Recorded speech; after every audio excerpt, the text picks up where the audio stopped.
weeks ago, the president came into the Republican Congress, and he gave up. He said he wasn't going to give us any speeches, but after 15 minutes later, we kind of got started talking about a few issues. It came out that meeting, and by the way, the best thing that did come out of the meeting was they announced a new Pope over Hitler. That was the meeting. Who would have thought the President of the United States would make that announcement? But we walked out of there, and the reporter shoved a microphone. Congressman, do you think the president was sincere? Do you think the president was sincere? That was my response. I said, you know what? I'm not looking for sincerity. We're looking for solutions. We're looking for answers. Tell me what the president's going to do. And I said, I walked out of there and I told the reporter, he said, absolutely nothing. For over an hour. It was a long hour. And that's what I think happened in this campaign. Too many Americans weren't willing to say, well, what are your solutions? What are your answers? What are you going to do? And here we have numerous problems facing our country. We are on the verge, potentially, of a collapse. On multitude of fronts. And town hall this morning in Nelson, town hall this morning in Lyons. And I don't have the charts with me. But if you look at the chart, there's one chart I wish I had brought in here. We can talk about financial issues. The fact that we're $16.7 trillion in debt. We can talk about the fact that a young man or a young woman that graduates from college today owes on average $26,000 of debt. On average, each one of those individuals also owes $52,000 of government debt. Can we get out of that overnight? No. Can we get out of it? Yes, we must. We can talk about that problem. There's one thing as well I'd like to note that worries me deeply, and that's what's happening over at the Federal Reserve. And if you look at the monetary policy of the Federal Reserve, most economists have agreed with what is happening at the Federal Reserve for many decades, just in terms of the money supply should grow as the economy grows. We found out in the late 1920s that if you restricted the money supply, it might lead to a recession. If you did really dumb things as president, you could create a depression. That's what occurred. Actually, Mr. Bernanke researched that. So since 2008, though, we've seen a massive spike in the money supply, where they are printing money. Actually, I've been corrected numerous times. We don't print more money in this country anymore. We digitize it. Push the keyboard. And so out of thin air, they've been pumping QE1, QE2, QE3 to the tune of $85 billion a month. I asked an economist that works for the San Francisco Federal Reserve. No, I was not in San Francisco. He was in Washington, D.C. at a hearing in the Small Business Committee. I said, sir, you're the expert here. I'm just a farmer from Fowler. Tell me, what's going to happen? I said, human history would suggest inflation will result when you're printing money at this clip. He said, well, I don't know. I said, well, why are you getting a six-figure salary if you don't know anything? I didn't say that. I thought of that. See how well I control myself in Washington? But that's the point. I'm afraid. Now, I hope it doesn't happen. But everywhere else it's been tried. You can't print enough money. You can't print yourself to taxpayers to prosperity. You can't tax yourself to prosperity. You can't borrow yourself to prosperity.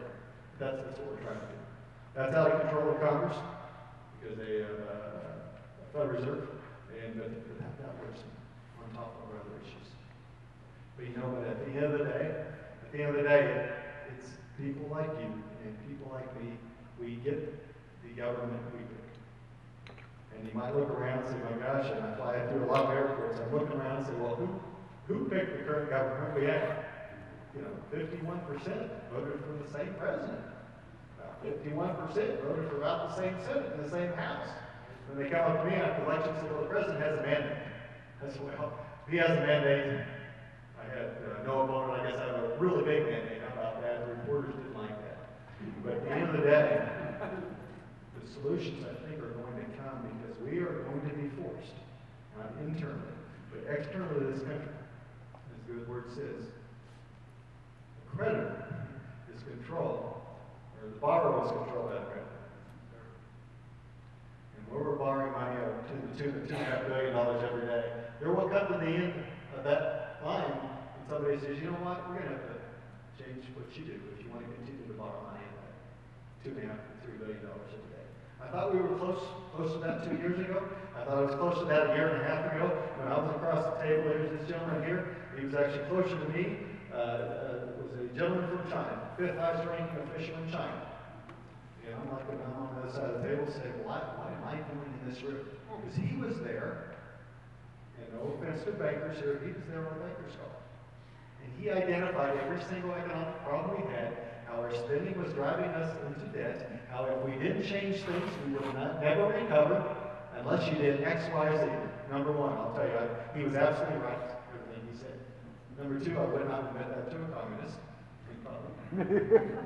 But to think that you sent a representative of Washington, D.C. that has to sit down across the table and take that because we owe them $1.3 billion.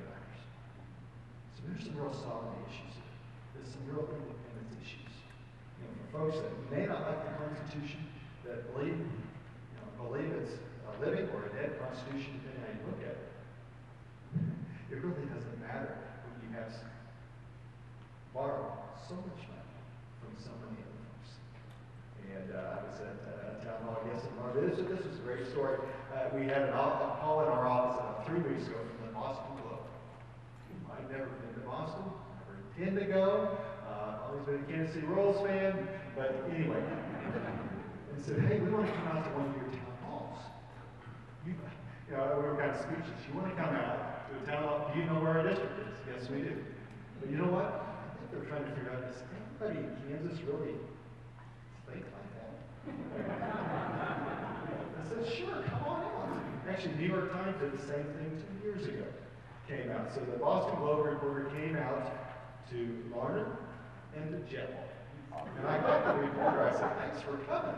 I gave you really credit. I thought to myself, you got the short straw. And he came out because he wanted to see what real people think. We'll see what he wants. I think that's part of my job, is to give him a sense of what I hear at home and what real people think. Because our country is a real people country. It's not, we escaped from a royalty in control. We came to this country to escape from a special line of folks that were going to run our nation. We wanted independence. But with independence, obviously, comes responsibility. And that's the message we'll see with the Globe prints. I think the New York Times pretty well got it. And this flyover country, really, you got flyover, don't stop. That's kind of the response. And that's parts of my job, and we continue to push that. Whether there's some issues of finances, whether there's issues of health. You see today? You see what they're saying? Just a few weeks ago, they said Obamacare is going to cost more than they thought it would. I never thought that would happen. Billions of dollars more. After robbing $700 billion from Medicare, it's still not working. How about if you're about 30 years old and you're not on a group plan? Just found out a few weeks ago, if you're not on a group plan, on January 1st, and this is the category the president did very well in young folks under age 35, your insurance premiums will go up at a minimum 100% on January 1st. Welcome to Obamacare. 100%. That might be low. This is Blue Cross Blue Shield. Wait till October 1st till those young folks start getting their statements. Doing health care coverage. Well, gosh, didn't we think that would happen? Congressional Budget Office told us a month ago as well what would happen. They predict 7 million Americans, contrary to the promise of the President of the United States, are going to lose their employer-sponsored health care coverage. 7 million Americans. Remember, if you like the insurance, you get to keep it. If you like your doctor, you get to see him or her. That's changing. But I will tell you, I am not like one of my colleagues who caught me the other day and he said, Tim, you're pushing too hard on Obamacare.